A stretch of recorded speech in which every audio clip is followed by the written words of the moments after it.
was. Yeah. We did almost 4 hours with Joe Rogan. That's called the introduction. Yeah, that's right. We covered almost every imaginable topic, and it's supposed to drop around 1 o'clock today. So the episode will be out today. You guys will have to listen. Tell me what you think. So you're traveling the country. You're in 3 states a day. Yep. Meeting with voters.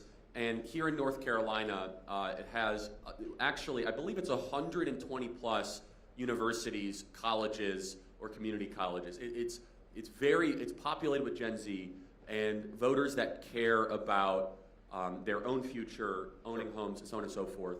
What are you hearing from voters, and what is your opening message to younger voters that are not sure how to think about this election? Yeah, well, first of all, I think younger voters in some ways have the most to lose or the most to gain from getting this election either right or wrong. Because, one of the things that worries me when I hear Kamala Harris speak is I hear a person who doesn't have strong or sincere views about what she actually wants to do. Set to the side any policy disagreement you might have with Kamala Harris, and I have a lot. And set to the side, by the way, policy disagreements you might have with a person like Barack Obama, and I have a lot there. What I would say for Barack Obama, but I would not say for Kamala Harris, is that he actually has beliefs and thoughts in his head for how he wants to govern the United States of America. And I hate to say that, I don't think you can say this about Kamala Harris. Now, the problem there is that that person becomes an empty vessel for whatever the prevailing ideas that are governing in Washington, D.C. are. And what are the prevailing ideas that are governing in Washington, D.C. that affect young people disproportionately? Number one, that we should use our young people as cannon fodder for foreign military misadventures that are frankly going to get a lot of your peers killed unless we have a smarter foreign policy. I think you guys have a lot to lose because we are on the precipice of many broad regional wars, potentially even a world war. Do you want a person like Kamala Harris negotiating in private rooms with people like Vladimir Putin and Xi Jinping? Or do you want a guy like Donald Trump actually sticking up for the United States of America? I think the answer to that question is obvious. The second prevailing idea in Washington, D.C. is that we should let in millions upon millions of illegal immigrants who compete against young Americans for important jobs, who undercut the wages of American workers, and it's American workers of every color, every background, but we have to recognize that when you let in millions upon millions of illegal aliens, it really severely undercuts the wages of people, especially people who are entering the workforce, which is true of every person in this room. And the final thing I'll say, Charlie, is if you look at the biggest drivers of why are homes unaffordable in the United States of America right now? Why have housing prices gone up by 45% in the state of North Carolina, but by similar levels in all of the major battleground states, or even higher levels? The answer is that, one, we're not building enough homes, right? And if you look at Donald Trump's regulatory policies versus Kamala Harris's regulatory policies, yes, if Donald Trump is president, we will build far more homes than we would if Kamala Harris is the president. But it's important to recognize that no matter how many homes you build, if you allow an unlimited wave of illegal immigrants to come into the United States of America, those people are going to end up owning the houses or living in the houses that ought by right go to American citizens. And this is something you see whether you look at it at a locality by locality level, if you look at it at a national level. When you let in way too many illegal immigrants, the price of housing shoots through the roof. So the question young people have to ask is, do I want to have a job where I earn a good day's wage for a good day's work? Because if so, you've got to vote for Donald Trump. Do I want to raise a family in an environment or just build a life in an environment where I can afford to buy a home? Because if you'd like to do that, the only person is Donald J. Trump. Kamala Harris's policies are going to produce more war, more poverty, higher housing prices, and lower wages for American workers. You guys have more to lose than anybody, because if we let the American dream, as Charlie said in his introduction, if we let the American dream disappear in the United States of America, the consequences are going to fall hardest on the people in this room. That's well said. And so let's dive deeper into part of it. Less and less young people believe it's even possible to restore the American. Sure. And it needs to be a rebirth of optimism that our best days can be ahead. President Donald Trump has laid out an amazing agenda, starting with, of course, no tax on tips, no tax on overtime, drill baby drill, no tax on Social Security, largest middle-class tax cut, and increasing the pool of homes. Talk more about how we just need to reinvigorate the psyche of a younger generation that has just sometimes checked out, has become largely cynical about their future. Yeah.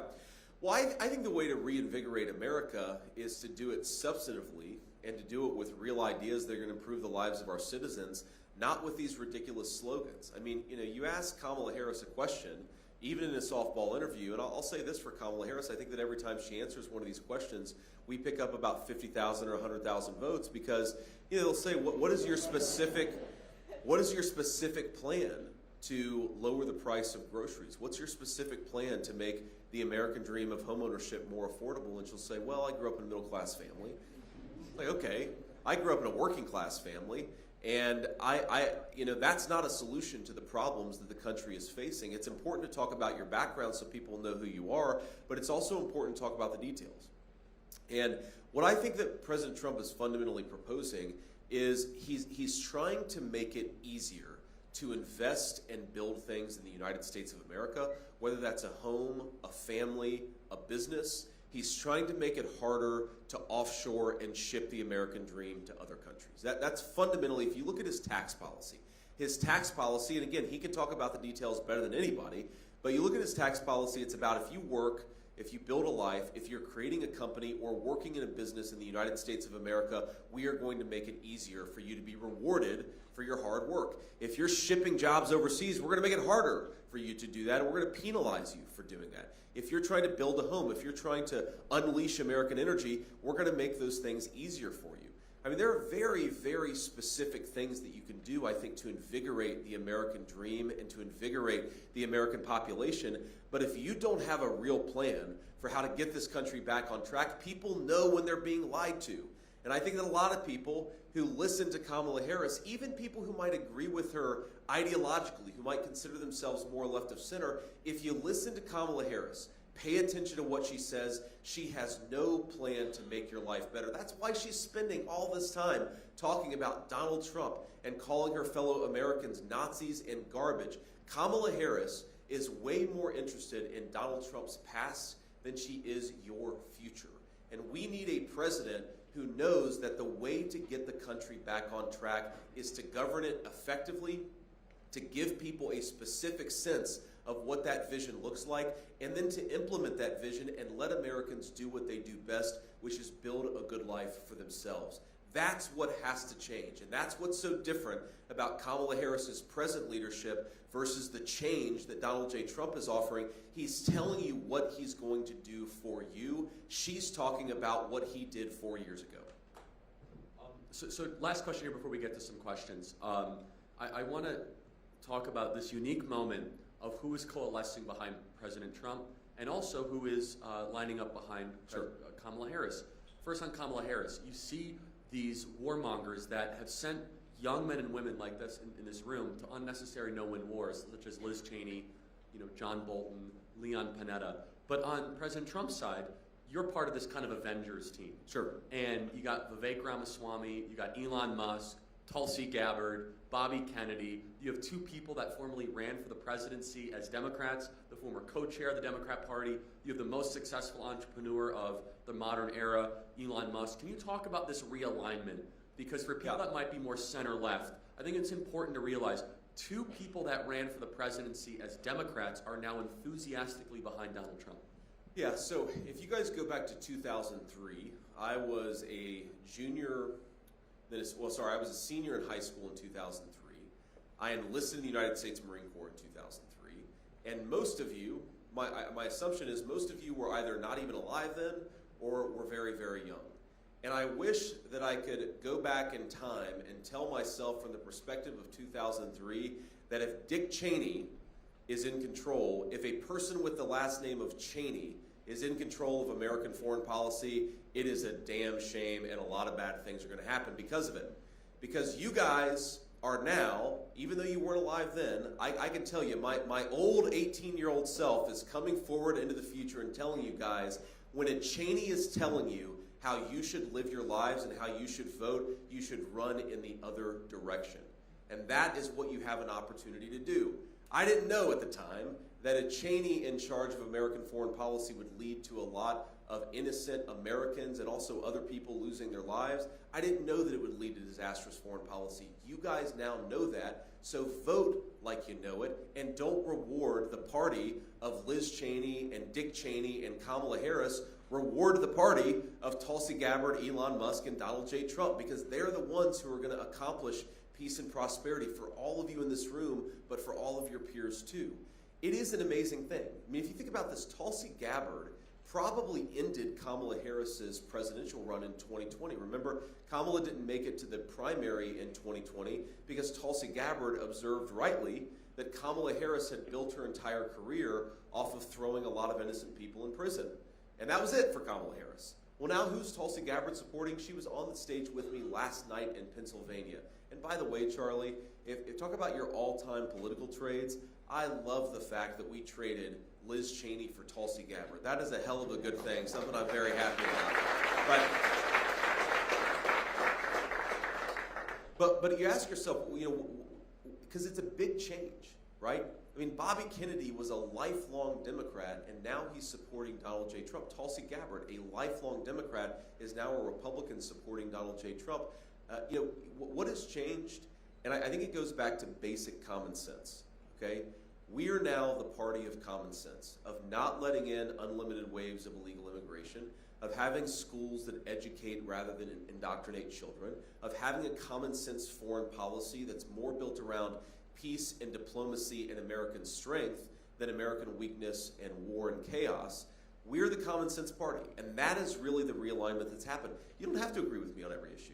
You don't have to agree with Donald J. Trump on every issue, but if you think that what's going on in the present moment in the United States of America is just a little too crazy and a little too weird, to use the Democrats' favorite word of this cycle, then you have an opportunity to throw the bums out and give the American people the change that they need. Now, here's another final observation I'll make.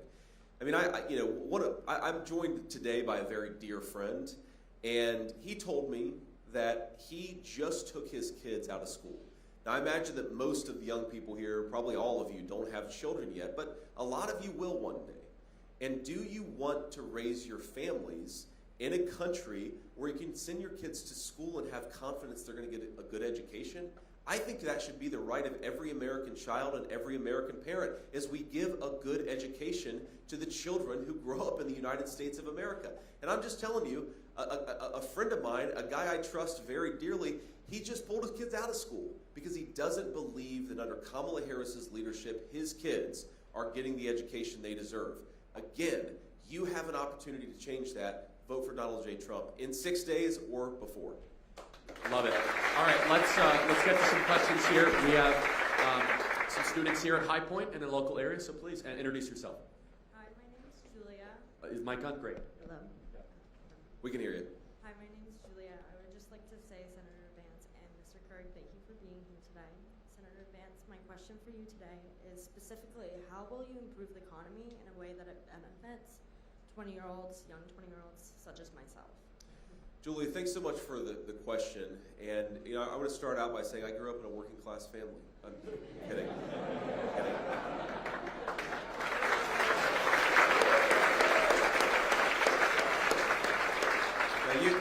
Now you asked for specifics, so let me give you a few specifics. Okay, so right now, the American tax code is designed in a way that rewards investment overseas and in some ways penalizes investment in the United States. What does that mean? That means fewer factories, fewer businesses, fewer non-factory businesses, whether it's manufacturing or non-manufacturing, are being built in the United States of America. That means we have less technological innovation in the United States of America, and that means our workers aren't earning the higher wages that we want in the United States of America. If you go back to the 50s, the 60s, the 70s, workers were getting consistent pay increases year over year. From about 1980 on, workers didn't get really a solid pay increase for 40 years. The one exception, the 4-year exception, was when Donald J. Trump was president from 2017 to 2020, because he made it easier to build things in the United States of America, and he frankly made it harder to build things overseas. That's the number one thing, is to change the tax code.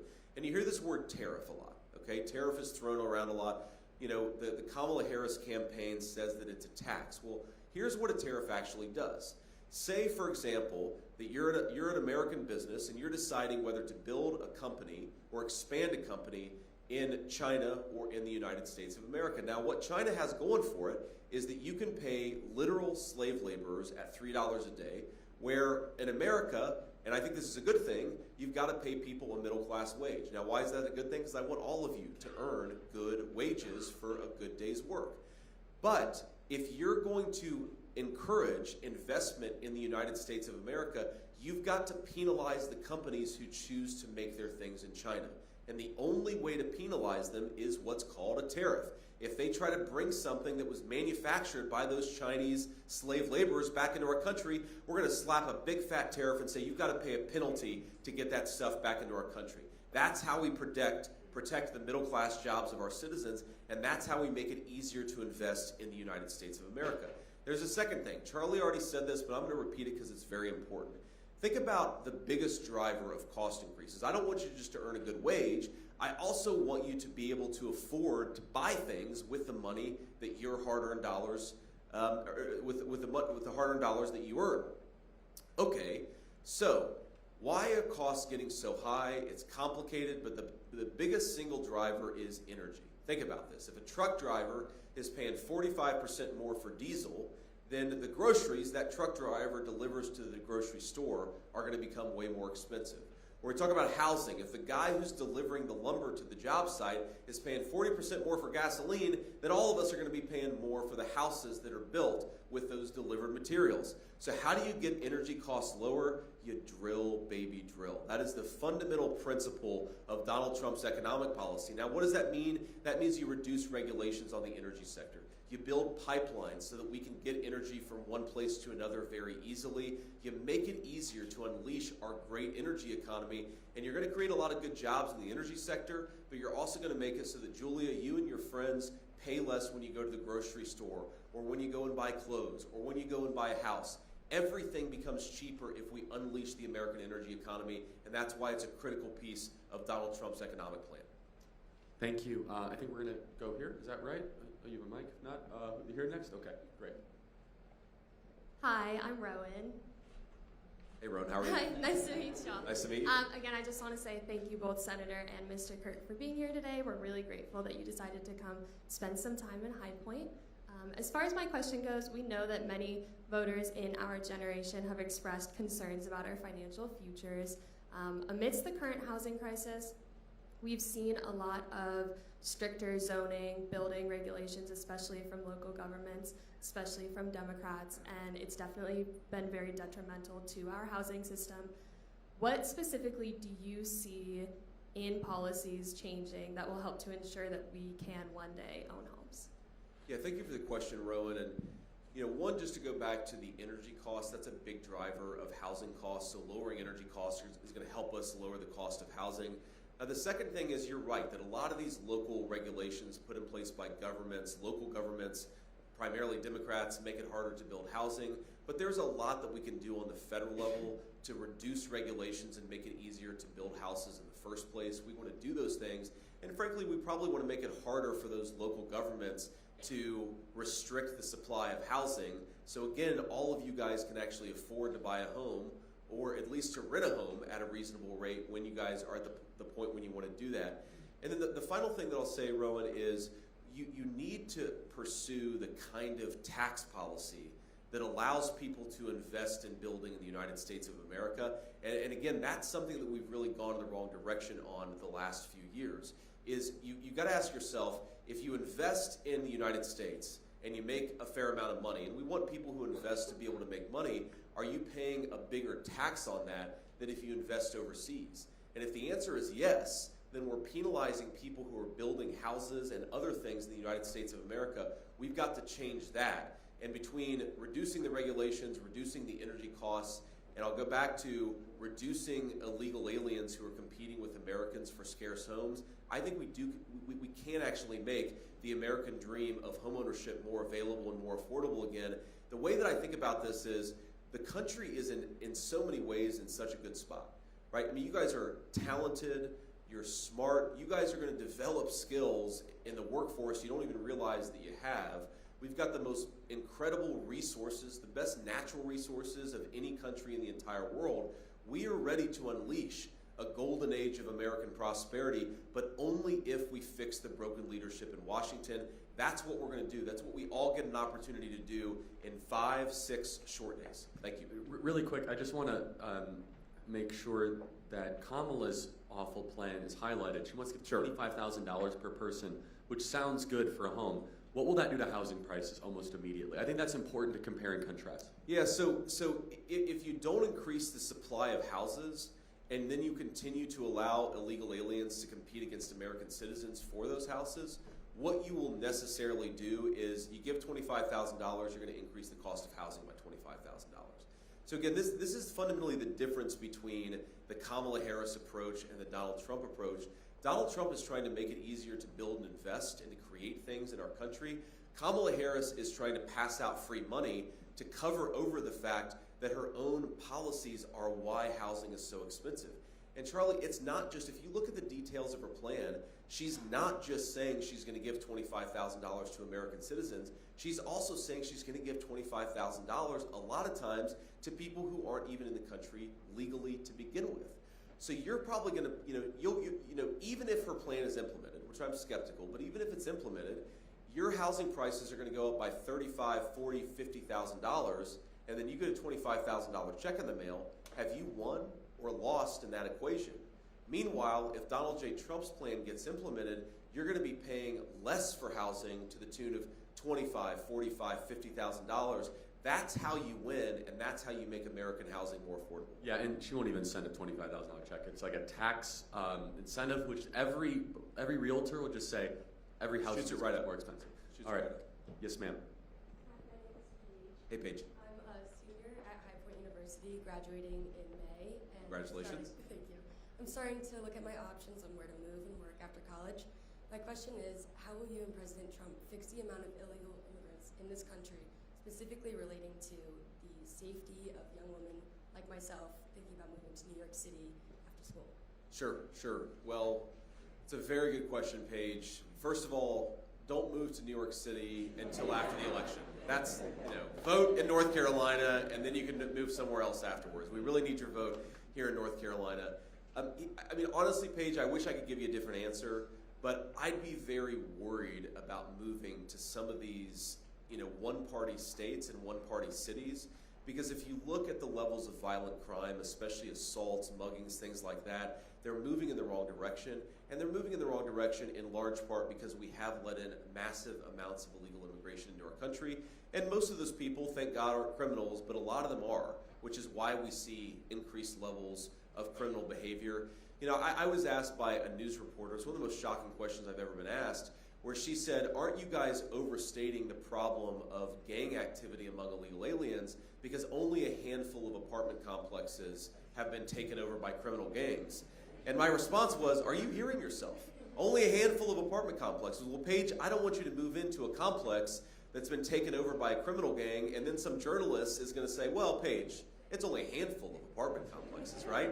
You've got to actually be able to enforce our borders. And specifically, there are 3 big things that Kamala Harris did that we're going to undo and accelerate so that we can actually get our border under control.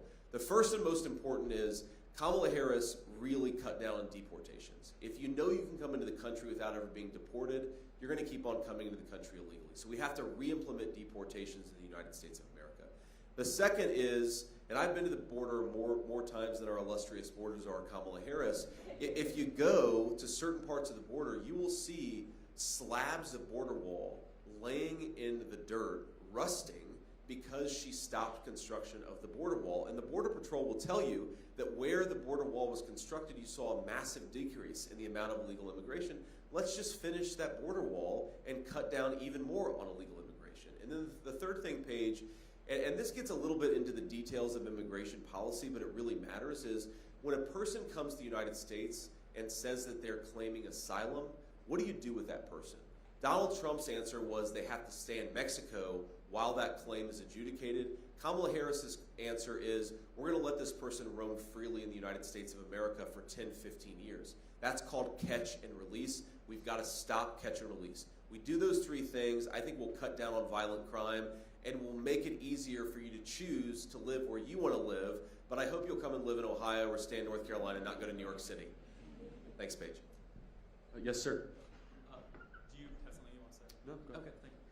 Thank you very much for coming to meet us all, Senator Of course. Vance, and thank you for fitting us within your busy schedule. My name is Brett, and my question for you is, many of my generation are concerned about a possible war with China, and more importantly with that, for us, a possible draft. Sure. And so with rising tensions within the South China Sea, border clashes between India and China, what is the Trump-Vance administration's plan to de-escalate from this rising crisis?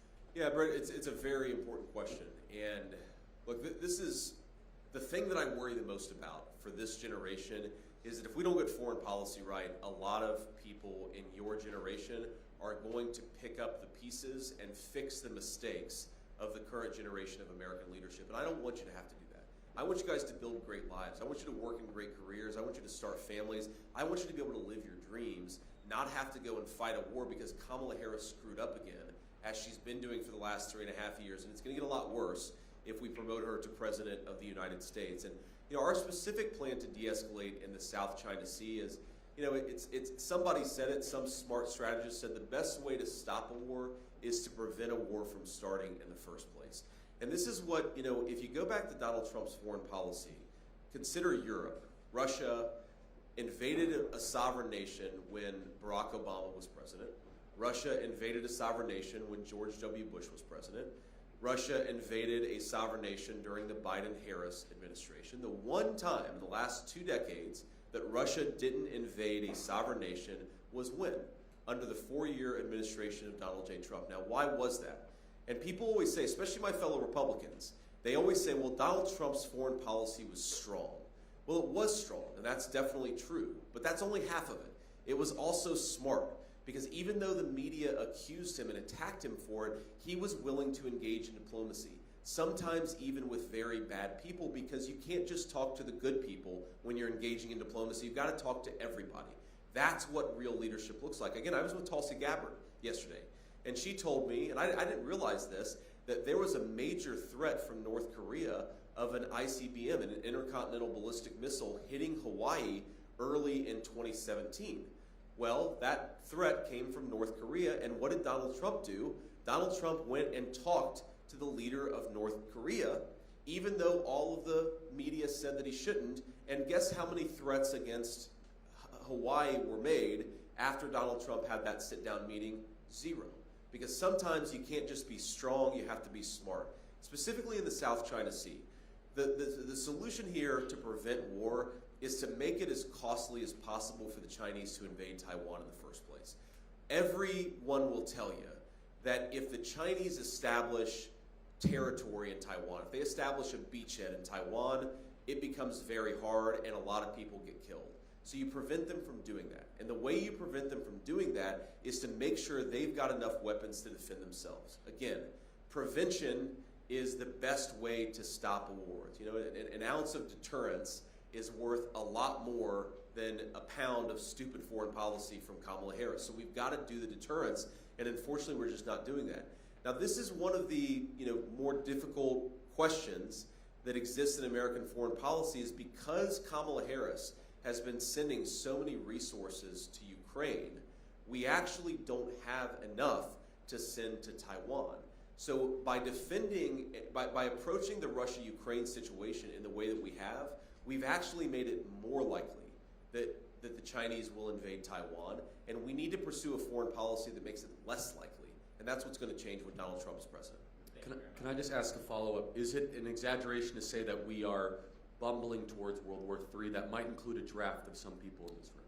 I don't think that's an exaggeration at all. I think that we are sleepwalking ourselves into World War III, and if you go back to all of the really terrible world conflicts, they almost always come from incompetent leadership rather than evil leadership, right? It's people who just aren't smart and aren't thinking about if I do this thing, you can't just think about the immediate consequence. You've got to ask yourself, what is the second order and the third order consequence? If I send a lot of javelins and a lot of artillery shells to one country, does that mean that another country is not getting the resources necessary to prevent itself? If I spend a lot of money over here, do the Chinese perceive that we're weaker than we should be because we haven't spent that money on our own defense?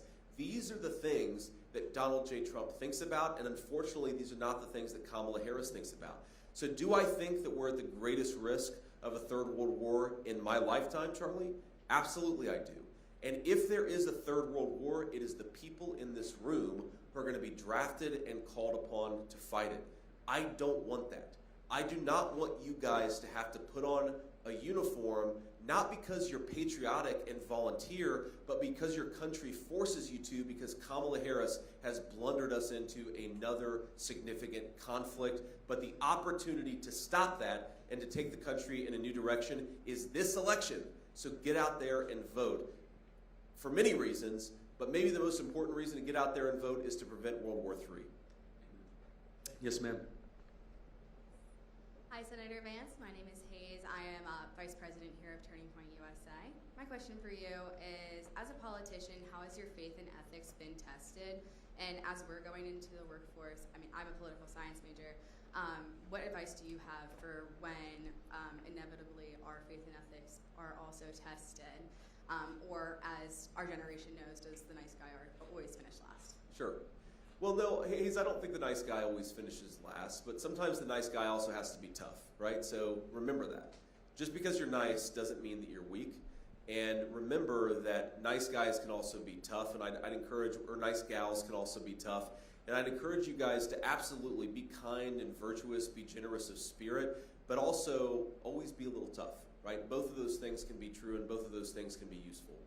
You know, probably the first time that my faith and my ethics and my sense of my duty to the people of Ohio was tested was early on in my Senate term when there was this terrible train derailment in East Palestine, Ohio. And you probably saw the images, you can go and Google it, but basically there was a train derailment and it was a mistake. We maybe didn't know it at the time, but they set off a massive chemical explosion after the train derailment, which just, basically it was like a chemical bomb went off in this small town in northeastern Ohio. And so I went and visited the town many times over the next few months.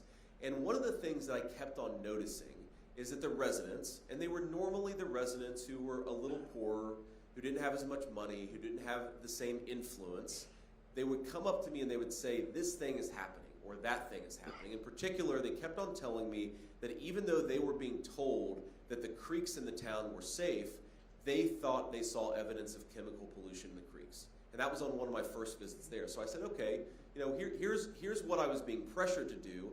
I was being pressured to ignore them, to basically say, oh, they're crazy people, they don't know what they're talking about. But some inner voice was saying, this is your job. Your job is to listen to people, sometimes the downtrodden that nobody else is listening to. So I said to my team, drive me to a creek. I want to go see this for myself.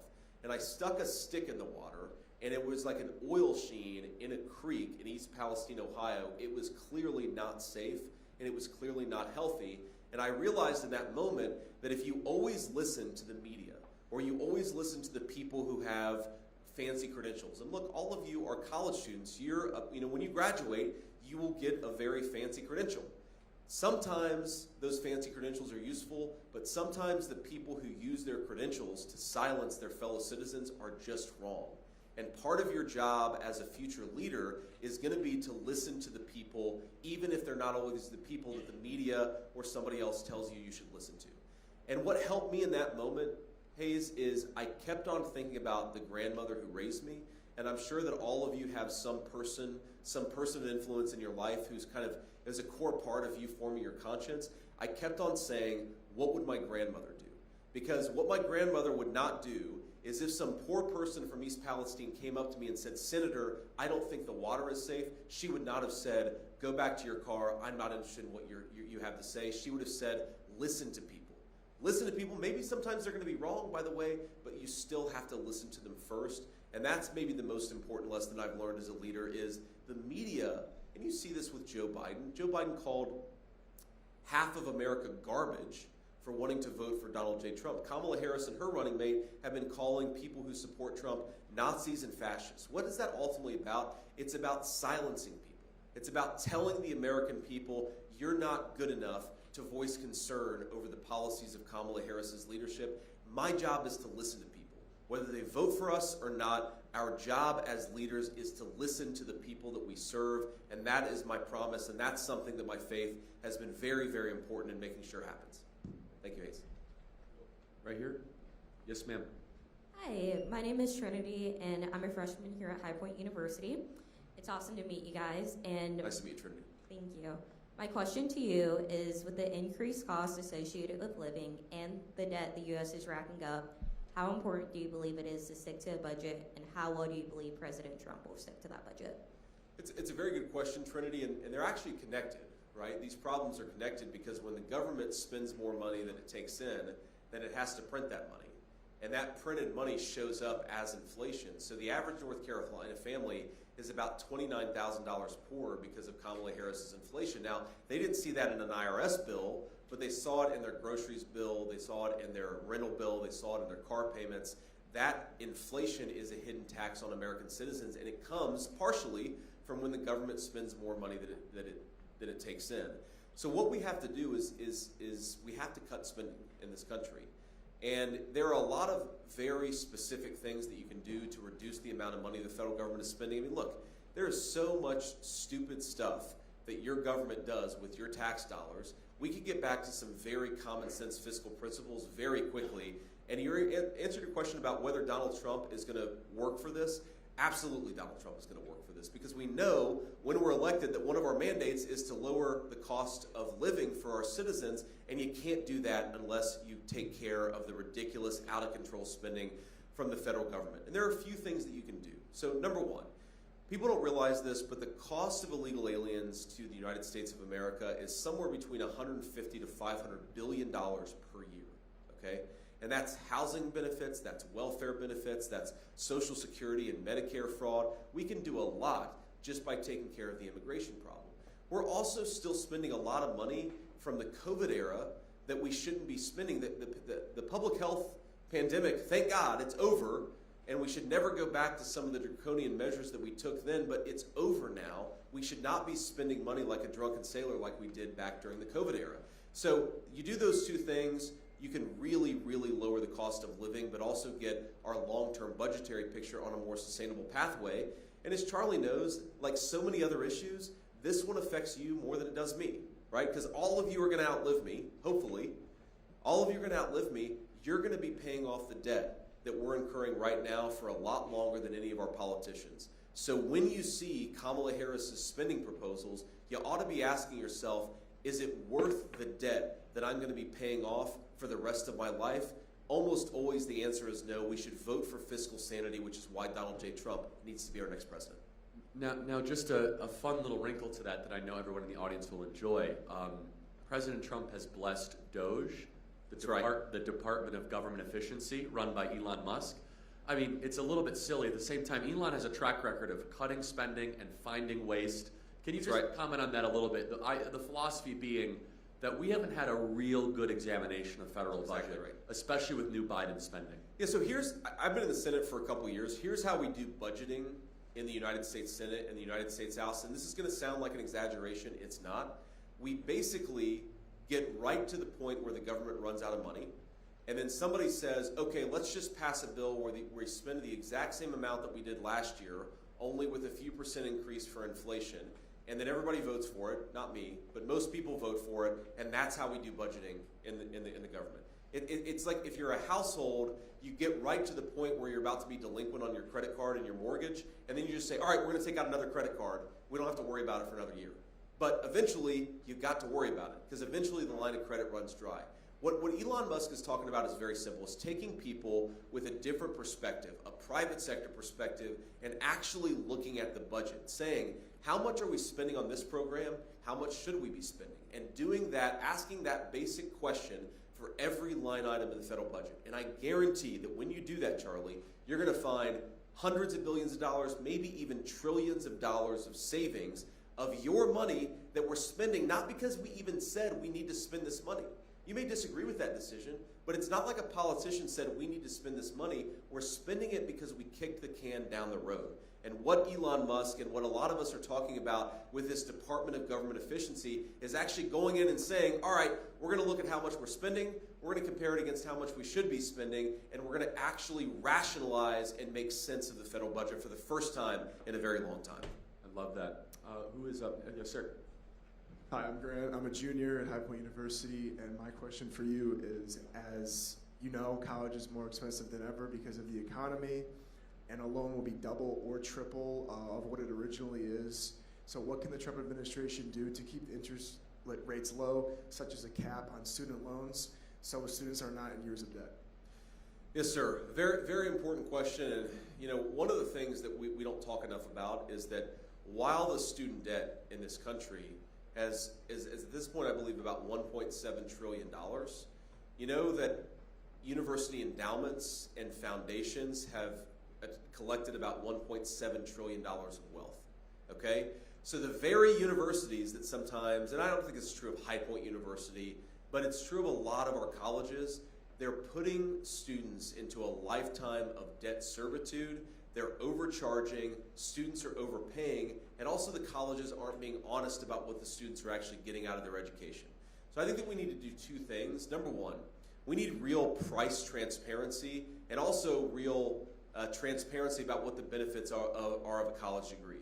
When you go to college, your college should have to tell you, here's what you're going to get out of this particular degree. Here's what you're going to get out of this particular program of study.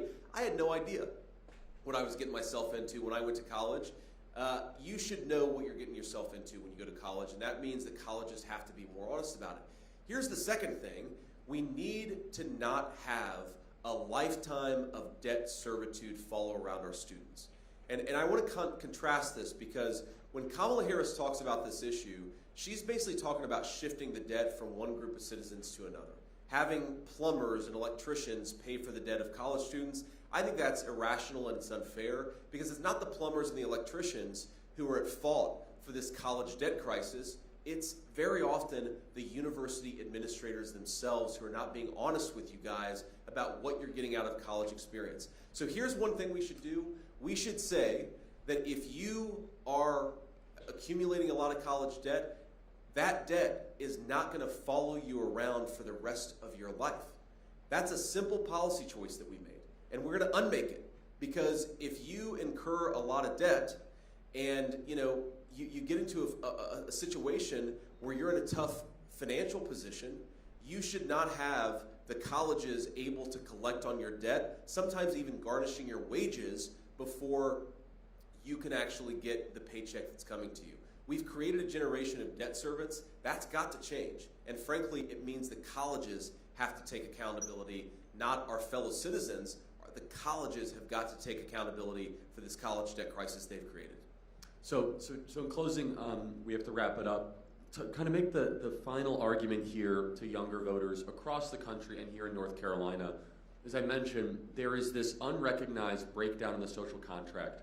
We do politics for many reasons, but basically we do it to make sure that your kids have a better life. That's right. That's why we do what we do. And there has been generational theft that has occurred to this generation. And JD, you're kind of in the middle here. I hope you guys understand, this is the youngest vice presidential candidate, I think, in what, like 150 years? The first millennial on a major party ticket. First millennial, and I'm a millennial here, so we share a generation in that way. And so JD has an ability to really see into what you guys are experiencing and understanding a lot of these problems. You guys have never lived, no one's ever lived through this before, and your parents say, oh, it was hard when we were younger. They had a much different set of circumstances than you guys did. The likelihood of you renting and not owning is much more likely to rent and not own if things continue. So kind of summarize this all together, JD, for a generation where the social contract has been broken and we must renew it. So my simple argument to all of you and to all of your generation is that you should be pissed off. And why should you be pissed off? You should be pissed off because you're the first generation in the history of the United States of America that is unlikely to be able to own a home, that is unlikely to be able to earn a wage on which you can raise a family, that is more likely to be indebted than you are to accumulate wealth. And the reason you should be pissed off is because it's come from a failed generation of American leadership. The people who are older than me and older than you, they have failed you. They have created an economy where you're more likely to incur debt than you are to incur wealth. They've created a college debt crisis that follows you around for your entire life. They've created an economy where you can't earn wages that support a family. They've created a housing market where it's nearly impossible for most Americans of your age to be able to buy a home. This was a policy choice. The failure that has fallen on your generation was a policy choice. And we can make a different policy choice, but only if you guys get pissed off about the position you've been put in and vote for a change in leadership. That is fundamentally what Donald Trump, his entire lifetime, if you go back to the 1980s and the 1990s, Donald Trump was predicting that if we went down this road, it would lead to a generation of American young people who were paupers in their own country. And he was right about it. And then he became president, and for 4 short years, he undid decades of damage. But you can't undo all the damage in one 4-year term. You need longer. And that's what he's fundamentally asking you to do. Give him another 4 years to undo more of the damage of a failed generation of American career politicians, but he cannot do it without your help. You guys get to make the determination. Are you angry and are you voting for more of the same broken promises, more of the same sloganeering politicians, more of the same failed bureaucrats, or are you voting for the real change of Donald J. Trump's leadership? I'd encourage you, vote for President Trump, vote for me, vote for a new direction of this country. You guys, of all people in the United States of America, you cannot reward the people who want to make you paupers in your own country. I want you to be an owner of the United States of America because our country is going to be stronger if that's true. God bless you. Thank you for having me. Thank you guys so much.